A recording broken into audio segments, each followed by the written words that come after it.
there is a strong international push underway to ensure the Marrakech Action Proclamation, the climate document under discussion at the UN climate talks in Morocco this week, sends a very clear signal to the world that countries are still committed to climate action in the wake of Donald Trump's shock election victory. If you look at the heads of state announcements and the ministers' announcements in the high-level segment yesterday, really showing determination and resolve was really important. And I think many of us felt the reassuring presence of John Kerry quite comforting, and he obviously spoke about the urgency and the speed for action, but the fact that it will be the markets that determine this as well. The mantra that COP22 is the cup of action was underscored by the high-level launch of the 2050 Pathways Platform, an initiative designed to help governments, cities, civil societies and businesses to collaborate in developing national long-term decarbonization plans. There is a tremendous potential in the radical transformation of the global economy and societies. Those governments, businesses and investors who seize this opportunity, diversify their economies and invest in low-carbon, climate-resilient growth will be the economic powerhouses of the 21st century. Adaptation finance is on track to be the major issue that could push the climate conference into overtime. Right now, the major elements being discussed are how to handle the adaptation funds and writing the $100 billion Dublin roadmap. The adaptation fund is a product of the Kyoto Protocol, and there are legal technicalities about when and how the adaptation finance will be housed. The roadmap says doubling, and a lot of developing countries say that's not enough, because what the roadmap currently shows, according to the way the developed countries have calculated, is there's 10 billion for adaptation. If you double that, you get to 20 billion by 2020.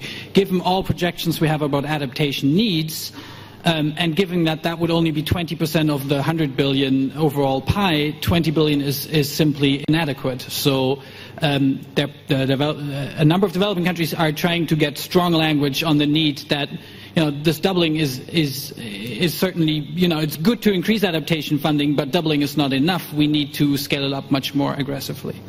Negotiators say the discussions are constructive in terms of the early ratification of Paris Agreement, but it is more about how they successfully land a successful conference of the parties and how they keep this momentum, which is very critical. Ayola Kasim reporting for Channels Television News.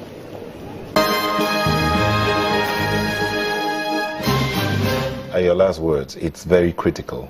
The question I asked for when on break was, how much of the research is going on at various universities are being used?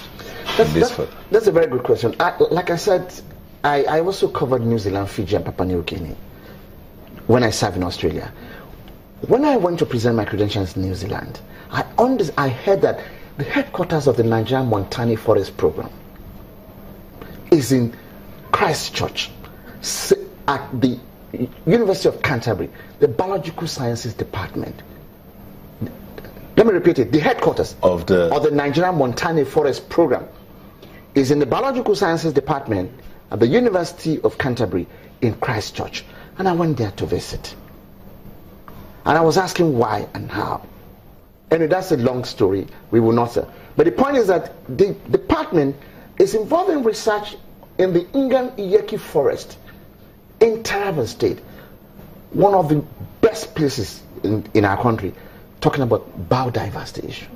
But very many of our universities too are also engaged in them. We must encourage and support research and development, the environmental sciences department in those who invested. But now is that how do we bridge the gap between town and gown? So it means at the federal level, the respective state that have university must also support the respective institutions, department that have environment. That is where the issue is, because a lot of research is going on. Honestly, we must aspect. We must be frank on that.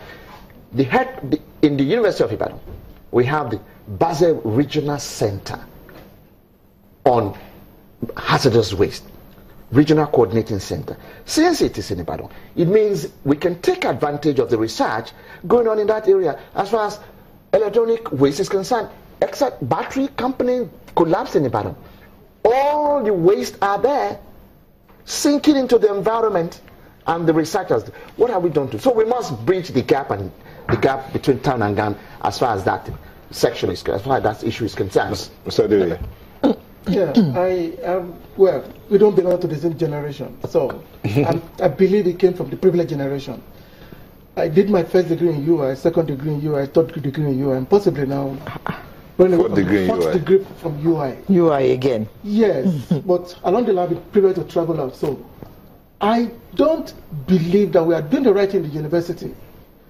I had a number of delays with my master's thesis because I did not do what the professor who's supposed to supervise me want me to do. I told him I want to work on Lake Chad. He was asking me, why do you want to waste your life? There was no funding. I went to Lake Chad and I did that. The PhD is also having the same crisis. So the point is, university in Nigeria, I'm not talking of abroad. Yeah, we have some brilliant generation who wants you to do something new, something innovative. But you also have some powerful professors, I'm sorry to say, who want you to do what they did 20 years ago, 30 years ago. And their paper are lying down on the shelf at Kennedy Library. I'm sorry to say, it's useless to me. So in the 21st century where we are, we need innovative research. Research that leads to development, not just philosophical, you make your presentation, people clap for you, and you take that same paper to an economist, to somebody in the market. It can't translate it to solving problem. In real life. In real life. So yes. This is my take, that university has a role to play, but we should just go beyond the abstract thinking to dealing with practical problems in our university. Okay. I'm sorry to say that. That is my take home. Dr. Abolo, a certain president-elect said that all this climate change talk is a hoax designed to benefit especially China. Okay. Now, are you sure that there are not some Nigerians who also believe that? They may not believe that in the sense that this said president-elect saw it, because they may, Nigerians who don't know it, be out of ignorance, lack of knowledge, lack of enough information. But if you contrast it with what the president said, there's some element of political statement there. He had to win the election. He had to choose a path that will help him win the election. Now, part of what we discussed at COP22, this came up, and we looked at it, and we realized that America is the #2 polluter. China is #1. It's going to be absolutely difficult for America to say we are not going to abide by the Paris Agreement. It's going to affect their economy. It's going to affect a whole lot of things about America. So we dismissed that in COP22 as a political statement.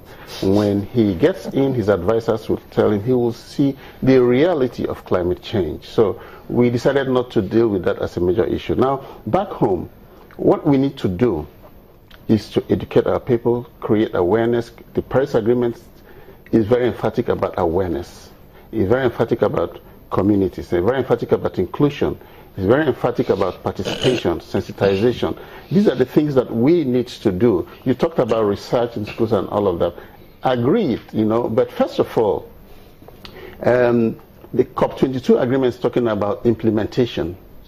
So let's go down to implementation. 100 billion is involved. Yes, 100 billion, that's the money part. And our president touched on that too, and very neatly, because he said that we'll need help. He talked about the green bonds too.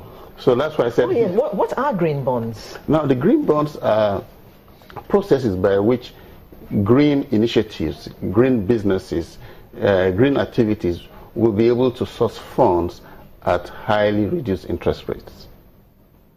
So we need to incentivize the process, you know. So it's not enough to tell an industry to change from their usual power supply, maybe they're using electricity or they're burning generator to gas. You need to give them some kind of assistance to enable them to retrofit what equipment they have. So it's not enough to just tell the woman in the village, like you're saying, don't cut down the firewood to cook.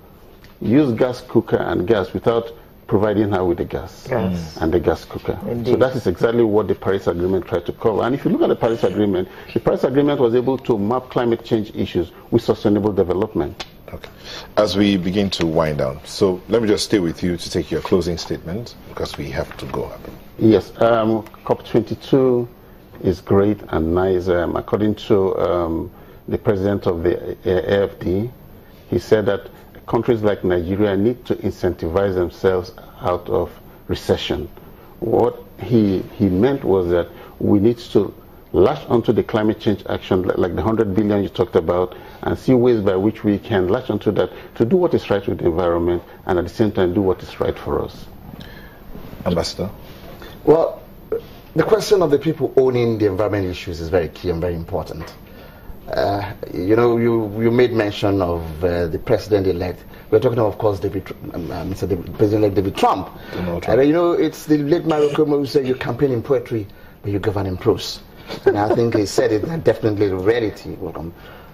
We've succeeded to tackle the particular issues of environment, the ozone layer. We've succeeded. And Nigeria also benefit a bit in terms of that, in terms of greening the process. And I think we can succeed in this area as well. But the issue is education of the people, institution which is necessary, and then raising the new generation of environmentalists. Because when pensioners like us are too tired to come to the stations, we need, of course, people who will continue with the mission. Thank you very much. I told him off camera that he has not retired. I'm waiting for the very first time. I think he has a lot of things to do. A lot of generation that we mentored. So we want someone like him to stay back. Also, he just came back from Marrakech. He called it stay back and do the mentoring.